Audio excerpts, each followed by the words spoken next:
Welcome to fabulous Las Vegas, but more importantly, welcome to the 28th Cervical Spine Research Society Instructional Course Lecture.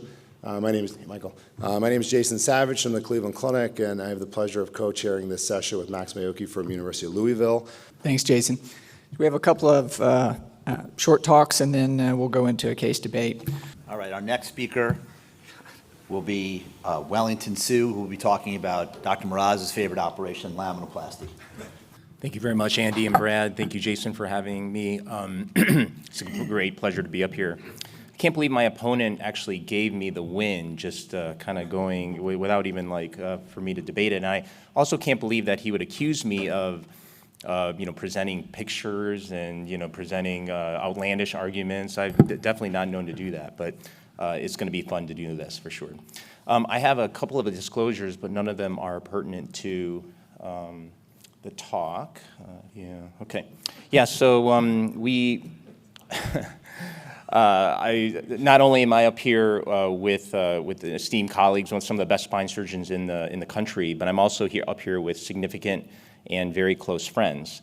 Tom and I trained together. We've also traveled the world together, and I have the utmost respect for him in terms of mentorship, and I continue to get guidance from him.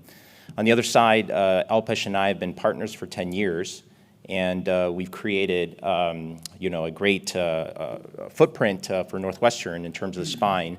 And I'll tell anyone that's willing to listen that he's the best partner that a spine surgeon could ask for. Okay. We've got somebody who has cervical spondylotic myelopathy, not OPLL, a multi-level problem, 3-level to be exact. Normal sagittal alignment, and somebody with neck pain. The best case or the best scenario that we have to argue here is what are the qualities and what are the conditions that we need to prove that will allow us to get the best patient-reported outcome. And so the way I look at it is to maintain long-term spinal cord function, to minimize complications, lead to fewer reoperations, and finally maintain range of motion. I will be the first to submit, as Brandon mentioned, that if you do everything the same, not only now, but also in the future, then there's something probably wrong with that because the evidence changes, the surgical comfort level changes, your anecdotal evidence changes, and so you want to be careful of that for sure. You just got done hearing Tom talk about a great operation, which is an anterior fusion, removing the offending pathology. It's an ideal on a kyphotic spine. You remove the pain generator. But although Tom himself does not have a bad and ugly side, the side that he's arguing certainly does, because the rate of complications can be higher, as he admitted to. And fusion disease, in terms of adjacent segment degeneration, is certainly greater if you compare it to somebody with a laminoplasty. Alpesh will probably jump in with me here because we both authored this paper and also concluded that there are similar neurologic recovery rates with anterior and posterior, but that there's no question that if you have a multi-level corpectomy or a laminectomy infusion and compare it to laminoplasty, that you're going to have decreased range of motion.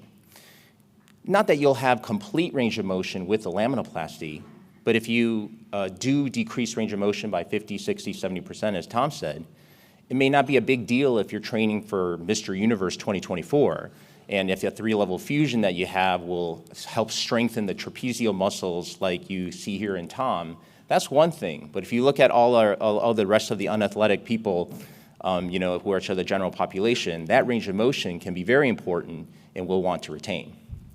The second point I'll make is that this patient has congenital cervical stenosis, as defined by having 2 or 3 levels of stenosis at a mid-sagittal canal area less than 10 millimeters. And if you look at the reason why people have congenital stenosis, as indicated in this paper, this is an anatomic anomaly that's posterior based. So if you're treating someone with congenital problem and you're going anterior and removing spondylosis, you're not correcting the fact that these patients have shorter lateral masses, a flatter laminar angle, and such. And so after this paper, I'm certainly always looking for the opportunity to do a posterior procedure in somebody with a congenital problem. But a posterior approach is not perfect because although it can avoid anterior neck complications, fusion disease, and such, there are some disadvantages. I would 100% agree that there's a longer recovery with a posterior procedure, and there is some reports of inconsistent axial pain relief, as mentioned by Tom. The studies that indicate that the pain in the neck should be a contraindication for a laminoplasty are somewhat antiquated, and this is maybe brought up by my opponents, but this study was from 2001. If you look at the studies more recently, let's say in the last month or so, this paper spearheaded by Dr. Nasser at Mayo looked at VAS neck scores preoperatively for patients who underwent a laminoplasty, divided them to mild, moderate, and severe, and concluded that moderate and severe neck preoperative pain achieved equivalent patient-reported outcomes and neck pain scores compared to mild neck pain. So we should evolve the way we think about neck pain and laminoplasty. It doesn't mean that these patients, everyone with neck pain should get a laminoplasty procedure, but it shouldn't necessarily be a contraindication like we once thought. Furthermore, we have an entire symposia dedicated to this with Dr. Heller and others talking about how the surgical technique of laminoplasty has evolved. And there's no question that doing a dome laminoplasty, in my mind, at C3 or C7 can have positive surgical outcomes. We've actually also evolved the way we do a French door laminoplasty versus open door. And this will constantly evolve and constantly improve because of meetings like this and because of this discussion. Studies looking at a dome laminoplasty versus a traditional laminoplasty certainly show that there is a potential benefit for doing dome laminoplasty in terms of reducing postoperative neck pain and maintaining sagittal alignment, which is another reason why someone with neck pain should not be precluded or prevented from getting this operation. Finally, finally, it's important to recognize what the alignment of the cervical spine is. This K line that we talk about often that connects C2 to 7 and down to C7T1 in terms of the mid-canal distance, you want your pathology to be anterior to that if you were to do a posterior procedure, and that makes sense. And because if you don't have that, then doing a posterior procedure may not allow the cord to drift back and get decompression. For our patient here, clearly, if you look at the K-line and where the pathology is, it's clearly anterior. And I would even do this operation in somebody with slight kyphosis, again, trying to move towards the extreme end to try to get the patient the best operation in that situation. Moving on to why laminoplasty is better than lamifusion, the first comment that I need to make is that when somebody has OPLL, that is not what we're dealing with here. Because if somebody has a laminoplasty for OPLL, there's clear evidence in my mind that there can be progression radiologically if you do a laminoplasty versus a lamifusion. This can also lead to neurologic decline as well. The mechanism is that there's direct stimulation of the ligaments with surgery, and this ossification can be caused by postoperative instability and motion. However, if you look at the two operations, the real crux of my case is that you can minimize complications and there are fewer reoperations with a laminoplasty. Dr. Patel will probably come up and point out that some of the older data shows that there's not really a significant difference, not only in the patient-reported outcomes, but also in the clinical outcomes after surgery. But I'll show you that in this paper, as well as others, that there is certainly increased complications with a laminoplasty, with a lamifusion, such as Dr. Moumini from UCSF looking at and publishing that there are twice as many complications and 3 times the implant costs when you do a lamifusion. And this study just last month from UC Davis shows that if you do a lamifusion, you'll increase your costs, increase your length of stay, wound complications, and postoperative ground level falls. Now, I care about my patients, so this is certainly an indicator that you shouldn't do this, but for someone like Alpesh who may not like his patients that he operates on, then it's probably not quite as big of a deal. And finally, last but not least, Tom sort of glossed over and said that this study showed that there was no difference, but many of the authors in the audience will show and prove that this study, perhaps the best study that we have, best designed study in cervical myelopathy, shows that laminoplasty not only has fewer complications, but actually better PCS scores compared to lamifusions at a 2-year follow-up. As many of you may know, Dr. Patel has an MBA from one of the most prestigious business schools in the country. And since his time, he also runs this course called RVU Generation 101. As you can see here, he's trying to convince his class on Coflex being in the cervical spine and how that will be cost efficient. He's also been talking about the Northwestern principles of double billing in the past, and he'll also show you that a Lami fusion generates significantly more RVUs than laminoplasty. I will say that this argument is also antiquated because it only comes into play if we feel that these two operations are equivalent, and as I clearly shown, I do not believe that, especially if you think about complications. So in summary, one should have in their mind who should have an anterior, who should have a posterior procedure. This algorithm should be applied and should be tweaked in certain case-by-case situations, but in my mind, laminoplasty certainly is the best for this individual. Thank you. Any questions from the audience? One thing that you guys didn't really touch upon in all your debates is, do you think there are any differences in C5 palsy rates with the different procedures? Yeah, so complications, I think it came up a little bit. I know Tom mentioned, or I think maybe Wellington mentioned, that there's this thought that there's an equivalence in C5 palsy rates between anterior and posterior. I don't know that that reflects what I've seen in practice. I think in the setting of corpectomies, you can see C5 palsies, but ACDFs are pretty rare. The other component, and if Zoe's in the room, his paper that came out last year suggested a lower complication rate with laminoplasty. And so it may have something to do with mitigating the amount of canal expansion that occurs. But I don't think we have a definitive answer. Wellington, Tom? I think the literature is mixed. Personally, I've seen C5 palsies anteriorly and posteriorly with levels in their surgery involving C4-5.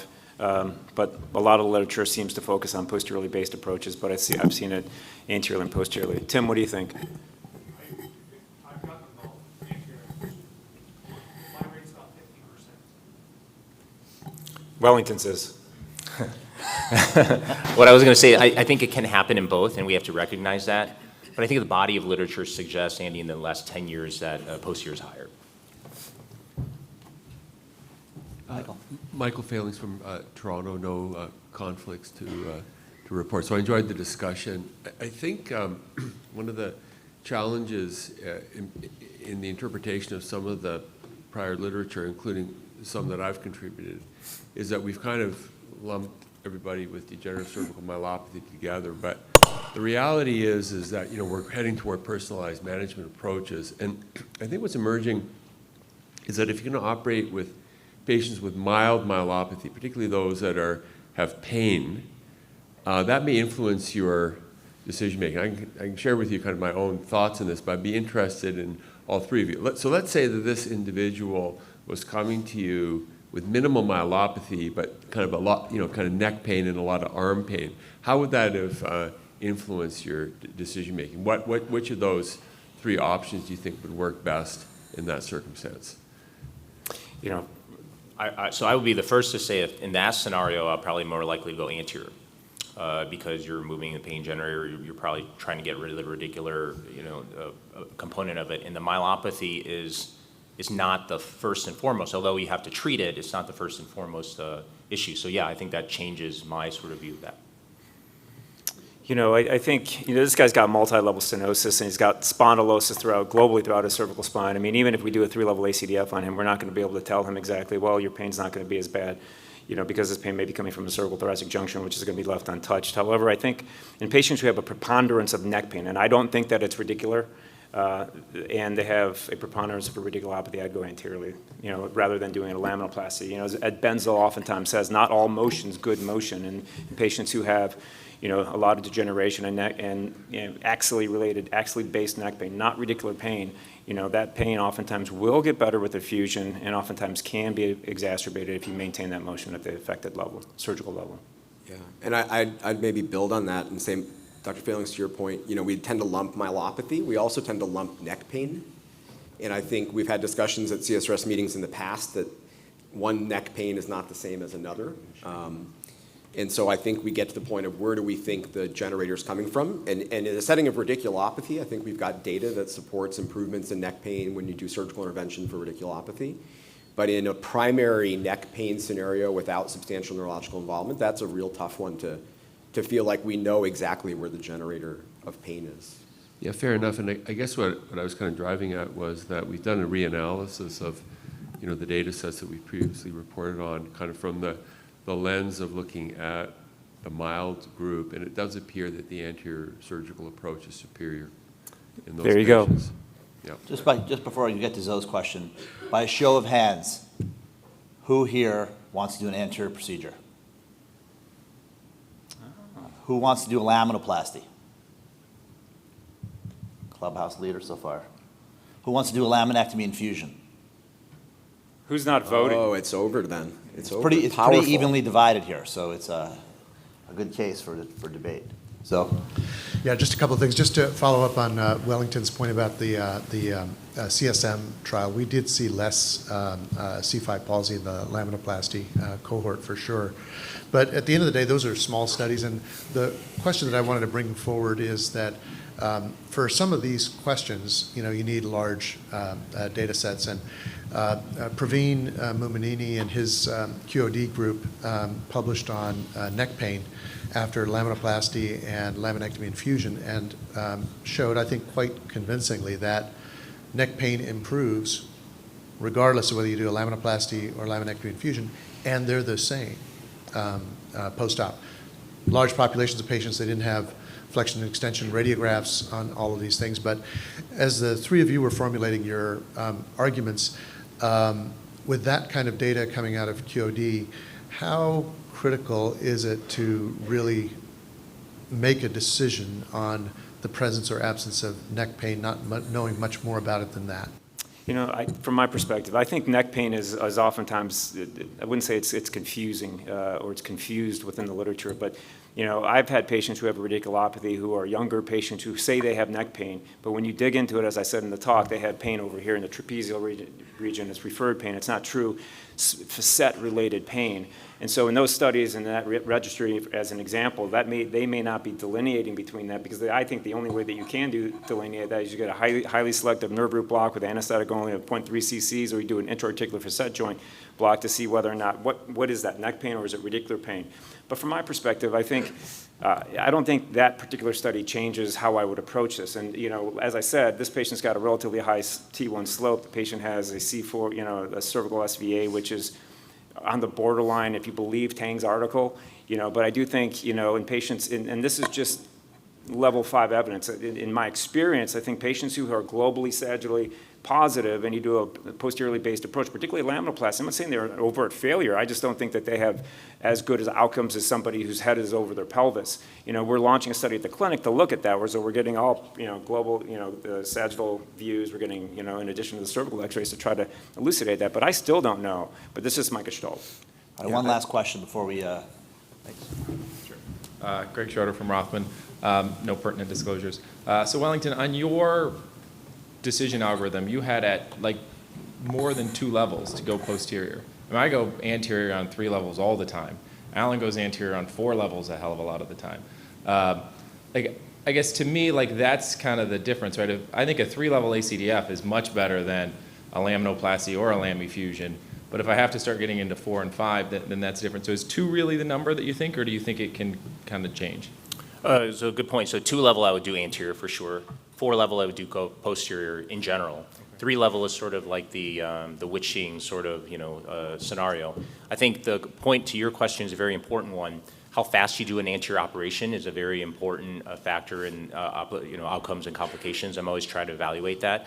What I would have done my first year in practice is different than what I would do now, 15-year. I have no problem going 3-level anterior now as well. But I also think that if you're older and 80 years old, the complication rate is certainly going to be higher anteriorly than it is if you're 50, and so that goes in my algorithm as well. Perfect. Thanks, man. All right, thanks, gentlemen. Nice work.